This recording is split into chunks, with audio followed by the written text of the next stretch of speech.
kenapa polisi atau tim SWAT ini bisa ada di sana di tempatnya Finch ini gara-gara satu orang yang dikenal dengan nama.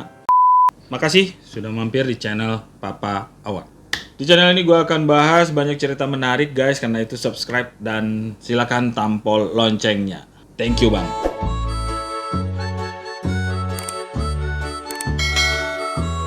Kali ini gue akan bahas sebuah kasus pembunuhan karena kebodohan seseorang, atau lebih dikenal dengan swatting prank. Ada yang pernah dengar?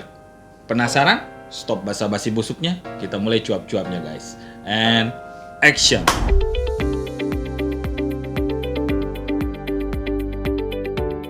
Swatting prank itu mungkin istilah yang terdengar asing ya buat kita di sini. Cuman kalau di luar sana, khususnya di Amerika, istilah ini udah bikin orang geger.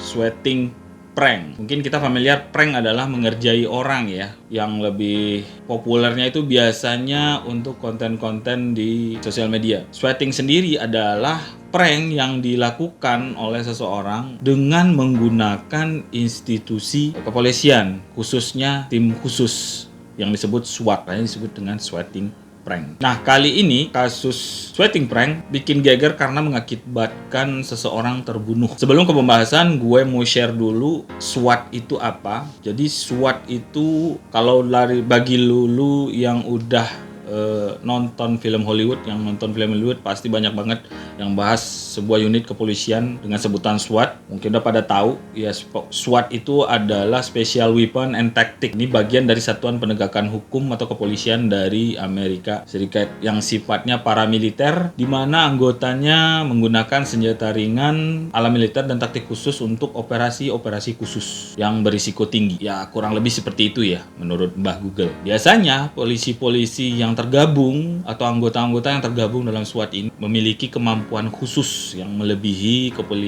anggota-anggota polisi biasa ya guys. Lu bisa lihat lebih jelas kalau udah pada nonton film SWAT yang disutradarai oleh Clark Johnson dan rilis tahun 2003 kemarin. Jadi di sana bisa lu lihat kemampuan tim SWAT itu seperti apa. Jadi biasanya kalau kasus-kasus khusus itu mereka yang nanganin guys. Nah, lu kebayangkan betapa hebatnya tim SWAT ini. Dan kalau di Indonesia sih mungkin kita bisa compare dengan tim Densus 88-nya ya, yang biasa turun kalau ada teror bom gitu. Nah, sekelas tim SWAT ini malah kena prank oleh sekelompok atau seseorang yang punya hobi ngegaming guys. Jadi ajang taruhan iseng dan lucu-lucuan malah, biar dia itu bisa eksis dan populer di circle-nya dia, komunitasnya dia gitu. Ini orang ajar dan gila banget gitu. Lu bayangin aja mengerjai satuan polisi khusus yang dalam satu operasi yang mereka lakukan aja itu bisa ngabisin dana sekitar $10.000 Bray, atau setara sekitar 187 jutaan gitu lah, lu hitung sendiri deh. Belum lagi kan datangnya tim SWAT ini ke sebuah lokasi itu bakal bikin orang panik dan heboh gitu, yang bisa dan bahkan bisa ngilangin nyawa seseorang.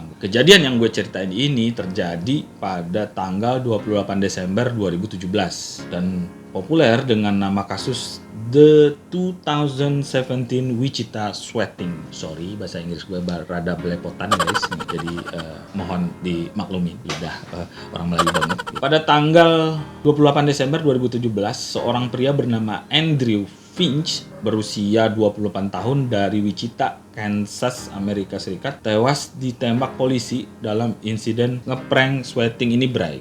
Dari penjelasan polisi setempat yang diwakili oleh kepala polisinya yaitu Troy Livingston mengatakan kepolisian mendapatkan sebuah laporan bahwa sedang ada pembunuhan dan penyanderaan di rumahnya si Finch ini. Pas Finch buka pintu buat lihat keadaan rumahnya karena berisik banget di luar ya, sama sirine polisi, sorotan lampu dan lain-lain, dia ditembak guys.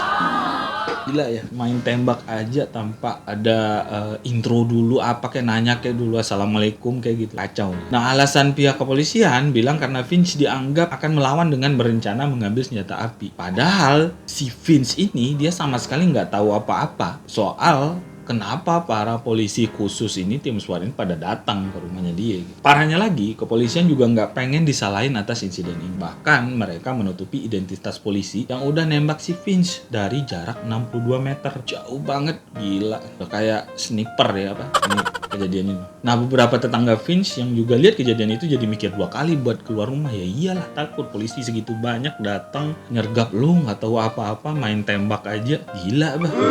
Mereka takut bisa jadi mereka yang jadi sasaran. Sama nasibnya kayak si Finch gitu. Nah, pas kejadian itu mirisnya lagi, Adelina keponakannya Finch lagi di rumah, lagi dengerin lagu. Dia kaget banget pas polisi masuk buat nangkep dia. Udah kayak nangkep teroris gitu. Yang lebih parahnya lagi, si pamannya si Finch ini terkapar di depan pintu. Lagi megap-megap, Bray, dan lagi sekarat gitu ya, lagi sakaratul gitu.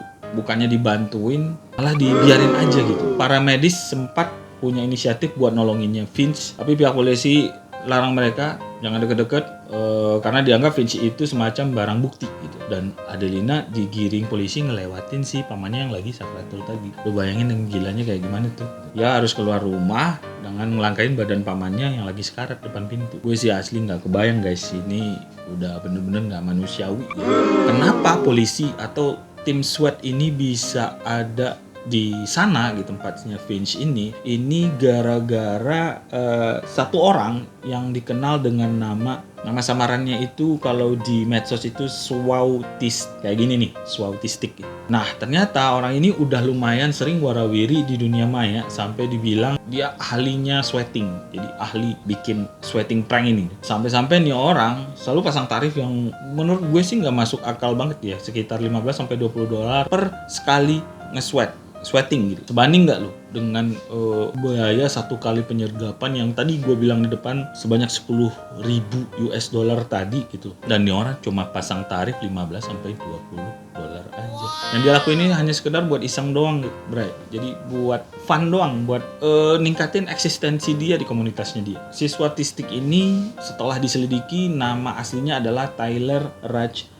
Baris. Lo bisa lihat dia ini seorang mantan narapidana dan seorang pengangguran. Tyler itu sebenarnya punya mimpi untuk menjadi seorang pemain e-sport profesional yang terkenal ya waktu usianya itu masih 25 tahun. Nah, lo bisa lihat nih fotonya, bocah ini innocent banget, nggak nyangka dia bakal jadi orang yang kejam, orang yang berada di balik kekisruhan sweating prank ini. Si Tyler ini tinggal di Los Angeles, California sama neneknya. Dia nggak lulus SMA dan lebih milih buat ngabisin waktunya main game di kamar. Dia ini bisa terkenal sangat aktif di dunia maya dan gak bisa hidup di dunia sebenarnya. Jadi satu-satunya orang yang dalam versi nyatanya yang dia kenal itu cuma neneknya doang. Nah, demi eksistensinya di tengah-tengah komunitas gamernya, pada Oktober tahun 2015, kita skip dulu ya, balik lagi ke tahun 2015, Tyler ini iseng bikin laporan palsu kalau ada ancaman bom di sebuah sekolah SMP dan SMA yang gak jauh dari tempat tinggalnya. Laporan ini ditanggapin sama polisi dan polisi pada datang tuh. Nah, ketika melihat itu si Tyler ini ngerasa hebat gitu loh, karena bisa ngerjain polisi buat nanggepin laporannya. Sampai-sampai stasiun TV ABC menyiarkan berita itu secara langsung. Orang-orang berhamburan keluar menyelamatkan diri. Mereka dievakuasi sama tim SWAT yang waktu itu datang dan mulai melakukan tugas mereka untuk menyisir seluruh area. Sementara si Tyler ini di tempat yang berbeda malah asik nonton liputan aksinya di TV. Nah, pencapaian dia ini dia report di akun Twitternya, bilang kalau dia udah berhasil nge-sweating. Nah, belum puas dengan kekacauan yang dia bikin, si Tyler ini punya ide yang lebih gila lagi, Bray. Kalau ada ancaman bom di stasiun TV ABC, yang kampretnya udah kita tahu pasti ini si Tyler tadi yang bikin laporan palsu lagi. Makin chaos lah itu. Untungnya neneknya yang ngelihat berita itu tahu banget kalau ini pasti ulah cucunya yang kampretos banget ini. Dan si nenek nganggap kelakuan Tyler ini udah keluar batas gitu. Nah, si Tyler tahu neneknya ini tahu ngegap aksi yang dia lakuin, dan Tyler ngancam neneknya nih. Kalau sampai neneknya lapor sama polisi tentang apa yang dia lakuin, dia bakal ngelakuin sesuatu yang lebih parah lagi dengan ancaman nge-sweating rumah neneknya biar itu rumah hancur. Ini cucu gila gitu. Ini harusnya diazab nih sama yang. Nah, ancaman Tyler ini sempat bikin neneknya takut. Tapi neneknya lebih takut lagi tinggal sama cucu yang udah jelas psikopat ini ya, kayak gini nih. Yang bisa ngancam nyawanya kapan aja gitu loh, walaupun cucunya sendiri gitu. Nah, diam-diam si nenek ngubungin temennya yang kebetulan juga seorang polisi di sekolah. Dia cerita kalau Tyler cucunya udah bikin laporan palsu dan bikin heboh kejadian pada saat itu nge-sweating semua orang gitu loh. Nah dari kejadian ini Tyler makin mahir buat nge-sweating. Dari seminggu aja ada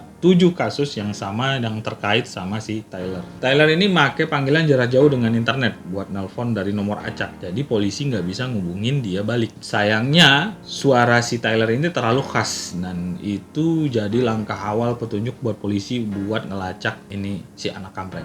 Akhirnya si Tyler berhasil diciduk di rumahnya dan dijatuhin hukuman. Walaupun udah dihukum, tapi yang bikin emosi nih guys, si Tyler ini sama sekali nggak merasa bersalah sama apa yang dia lakuin gitu. Dia ngerasa fine-fine aja gitu. Nah, neneknya malah lebih takut loh kalau si Tyler keluar dari penjara balik lagi dan akan nyakitin neneknya karena dia tahu neneknya yang ngaduin dia kan. Makanya neneknya ngajuin perlindungan diri pada kepolisian.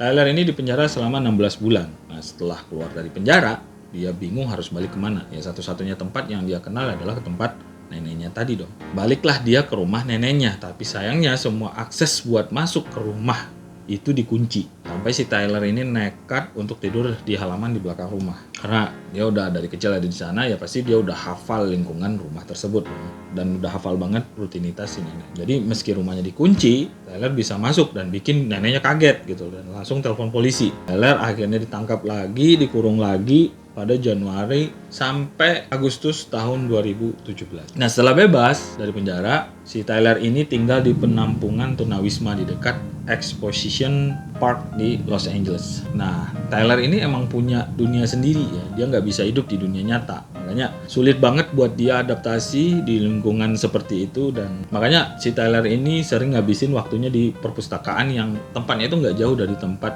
panti sosial tadi dia tinggal gitu. Nah di perpustakaan ini dia dapat akses internet publik dan mulai kembali melancarkan eksistensinya ya balik lagi bikin sweating lagi gitu. Gila gitu. Ini tobat. Kayaknya si Tyler ini dedikasinya terlalu tinggi gitu loh sama pekerjaannya. Nah di perpustakaan inilah si Tyler ini jadi makin pintar gitu. Dia belajar dari kesalahannya untuk ngelakuin sweating ini gitu loh. Jadi dia memperdalam lagi ilmu sweating pranknya dia. Karena dia emang nggak punya kemampuan lain selain ini gitu loh. Makanya ditekunin banget nih. Satu-satunya yang dia paham itu ya udah ngerjain polisi gitu. Hobinya gila juga ya.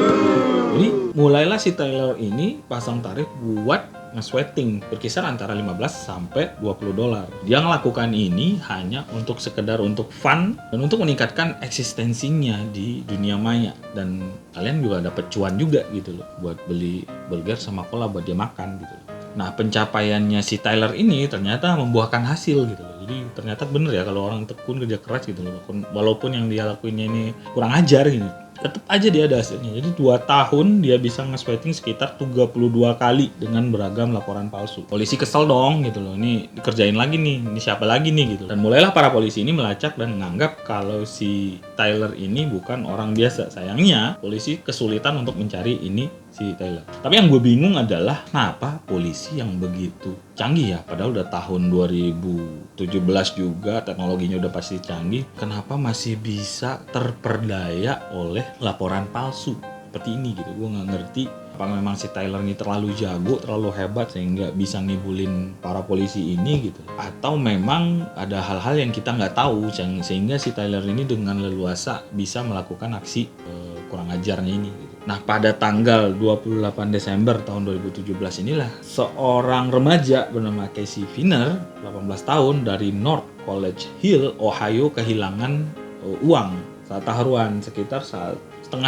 ya dalam pertandingan Call of Duty World War II. Shane Gaskill, salah satu rekan satu timnya nggak sengaja ngebunuh karakter punyanya si Casey ini. Dan itu bikin si Casey marah banget gitu. Ya biasalah kalau para gamer ini sering ngegunain kata-kata kasar dan kotor buat mainin emosi gitu saat mereka main game kan. Biar nggak fokus. Namun akhirnya si Casey ini tetap kalah gitu. Nah keduanya itu mulai ribut di Twitter sampai-sampai si Casey ini ngancem bakalan mukulin si Shane. Shane-nya malah nantangin balik, gue tungguin katanya. Nah si Casey ini kesel dan marah, akhirnya ngubungin si Tyler tadi. Tyler, gua ada kerjaan nih buat lo. Pada lu manyun gitu. Mungkin gitu kali ya kata-katanya si Casey ini ke si Tyler gitu. Nah, jadi si Casey ini nge-DM Tyler di Twitter bilang kalau dia butuh jasa Tyler untuk ngebalas sakit hatinya ke si Shane Gaskill ini gitu. Ada temen gue rese nih namanya si Shane nih gitu. Lu sweating dong nih orang nih gitu. Kalau lu emang jago seperti track recordnya lu. Mungkin itu kata-kata si Casey tadi mungkin ya ke si Tyler ya gitu. Si Tyler ini karena ini job juga, cuan juga, ya oke, diain gitu. Kampretnya diain. Namun si Shane yang bakal di sweating sama si Tyler ini juga nggak bodoh-bodoh amat gitu loh. Nah, si Shane ini langsung ngasih alamat rumahnya gitu aja waktu ditanya sama si Casey gitu. Nah, dia kasih alamat bekas rumahnya di Wachicha, Kansas tadi gitu. Karena sebelumnya dia pernah tinggal di sana dan terpaksa pindah. Jadi menurut Shane ya bakalan aman. Niatnya sih balik ngerjain si Casey sama si Tyler ini dan ngeprank dua orang ini gitu. Nah, ternyata Tyler melakukan aksinya nge-sweating yang melaporkan rumah yang tadi Shane kasih alamatnya itu. Nyatanya rumah itu udah dihuni oleh Andrew Finch, 24 tahun, yang tinggal dengan dua orang keponakannya, Adelina dan Francis. Tara langsung menjalankan tugasnya sebagai seorang ahli prankster online. Dia bilang kalau ada penyanderaan dan satu orang terbunuh gitu. Nah, lampuran palsu ini langsung direspon nih sama tim SWAT. Dan mereka datang ngepung rumah Finch. Bang bang bang. Finch yang lagi santai minum kopi kaget dong karena dengar suara bising rame-rame, polisi datang ngerebek gitu loh. Nah, Finch buka pintu ya kayak itu tadi, dia ditembak sama polisi gitu sampai dia rubuh kan gitu. Nah, peristiwa ini kan diliput sama TV gitu loh, si penembakan si Finch tadi gitu loh. Dan hal ini jelas membuat si Shane panik gitu loh. Akhirnya dia ngirim pesan ke si Tyler buat ngapus semua chatnya sama Casey. Ini bukan lagi prank. Nah, satu orang udah tewas gara-gara mereka gitu. Dan Shane sadar kalau ia sudah terlibat dalam kematian seseorang. Pada tanggal 23 Mei 2018, Casey Vayner dan Shane Gaskill didakwa sehubungan dengan insiden pemukulan gitu loh. Sementara Casey-nya didakwa dengan konspirasi untuk membuat laporan hoax. Sedang Taylor merasa dirinya berhasil dan tidak bersalah atas kematian seorang itu, malah bersedia buat diwawancara sama salah satu akun YouTube, sama salah satu YouTuber. Dan dia bilang kalau dia cuma disuruh dan dia nggak berpikir kasusnya bakal jadi seperti ini. Tanpa tiga remaja ini tahu kasusnya Finch ini sebenarnya meninggalkan banyak duka, hanya gara-gara iseng nyawa seseorang melayang gitu loh. Bahkan banyak orang-orang yang istilahnya mempertanyakan tindakan polisi apakah itu pantas gitu loh, melepaskan tembakan begitu aja tanpa tanya dulu dan men-cross check dulu apa yang terjadi dan menyebabkan nyawa seseorang melayang gitu. Nah, Adelina dan Francis tadi sudah kehilangan orang tua mereka sejak kecil dan Finch adalah satu-satunya orang yang merawat mereka, yang udah mereka anggap sebagai ayah kandungan mereka sendiri. Jadi kepergian Finch ini benar-benar jadi pukulan berat buat dua anak ini. Adelina sendiri akhirnya memutuskan untuk bunuh diri, Bray. Dan Francis terpikir untuk bunuh diri juga ngikutin saudarinya, tapi dia coba kuat ngadepin kesedihannya dia, ngadepin apa yang terjadi gitu. Coba kita bayangkan hanya sekedar prank untuk buat iseng doang, buat fun doang, impactnya sampai terasa sejauh ini loh untuk orang-orang yang di sekitarnya. Orang-orang yang bahkan tidak tahu dan berurusan dengan tiga anak-anak tadi, si Tyler, Shane, sama si Casey tadi. Ini tragedinya benar-benar pilu dan sangat-sangat miris sekali ya, Bray. Nah, Tyler sendiri akhirnya ditangkap dan dijebloskan ke penjara lagi selama 20 tahun atas berbagai kasus laporan palsu yang sudah dia buat. Dan semoga ini nggak berlanjut lagi dan untuk lebih menyadarkan berbagai pihak yang terkait untuk lebih hati-hati dan istilahnya lebih waspada dalam menghadapi sebuah situasi yang benar-benar krusial seperti ini gitu. Karena internet di tangan seseorang ternyata bisa sangat berbahaya seperti ini. Jadi kita harus gunain internet sebijak mungkin. So bijak gue ya. Maaf gue nggak bermaksud untuk menggurui gitu. Oke, sharing topik hari ini tentang sweating prank. Semoga bisa nemenin waktu lo dan menambah wawasan juga bahwa di dunia ini ada kejadian seperti ini. Kalau ada yang mau benerin apa yang gue omongin tadi atau mau tambah-tambah, silakan komen di bawah. Kita bisa diskusi di kolom komentar gitu. Sekali lagi terima kasih udah nonton Bapak Awan. Buat tunggu like, komen, dan subscribe-nya, tentu tampol juga loncengnya. Ketemu lagi dengan cerita-cerita gokil dan seru lainnya. Yuda, bye-bye.